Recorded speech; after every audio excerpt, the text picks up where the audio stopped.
మీ ప్రయాసము వ్యర్థము కాదు అని చెప్పావు కదా నాయన అని జ్ఞాపకం చేసుకుంటాం.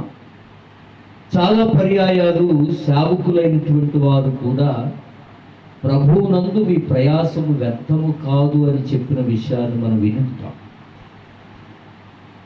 మరి చదివినటువంటిది, వినినటువంటిది, తెలిసినటువంటిది అనేక పర్యాయాలు దీని గురించి మనము వినినటువంటి దానిని మరెందుకు మరొకసారి మనం ధ్యానం చేసుకోవాలి అనేటువంటి విషయాన్ని మొదట గమనించాలి.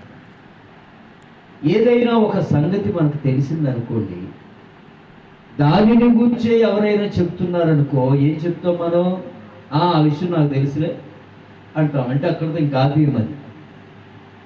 కానీ దేవునిని గురించినటువంటి సంగతి మరి ఇది ఒకసారి చదివి ఉన్నప్పటికీ, అనేక సార్లు వినున్నప్పటికీ కూడా దీనిని ఎందుకు మరలా వినాలి అని అంటే, విన్నాము కానీ చదివాము కానీ గ్రహించలేదు అనే విషయాన్ని మనం గుర్తించాలి. ఒకసారి ఒక యవనస్తుడు ఇలాగే ఒక ప్రార్థనా కూడిక జరుగుతూ ఉంటే అక్కడికి వెళ్ళాడు. అతడు వేరే సంఘానికి సంబంధించినటువంటి విశ్వాసి యవనస్తుడు.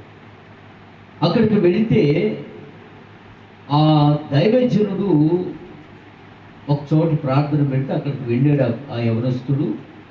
అక్కడికి వెళితే ఇదే వచనాన్ని మాట్లాడుతూ ఉన్నాడు సేవకుడు, ప్రభువునందు మీ ప్రయాసము వ్యర్థము కాదు అని.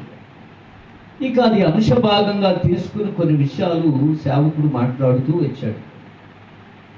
ఆ తర్వాత ఈ మైక్ ద్వారా వినినటువంటి మాటలను బట్టి మరొక సంఘానికి సంబంధించినటువంటి వారు, అంటే ఇప్పుడు యవనస్తుడు వచ్చాడని చెప్పాను కదా వేరే సంఘంలో నుండి అక్కడికి, ఈ యవనస్తుడే ఆ యవనస్తుడు ఉన్న ఆ సంఘంలో ఒకరు వారి సేవకులకు చెప్పారు, అయ్యా ఒక దైవజనుడు ఫలానా చోట కూడికలో ఫలానా అంశం ద్వారా మాట్లాడారు, చాలా చక్కగా వాక్యం చెప్పారు, వారిని పిలవండి అని.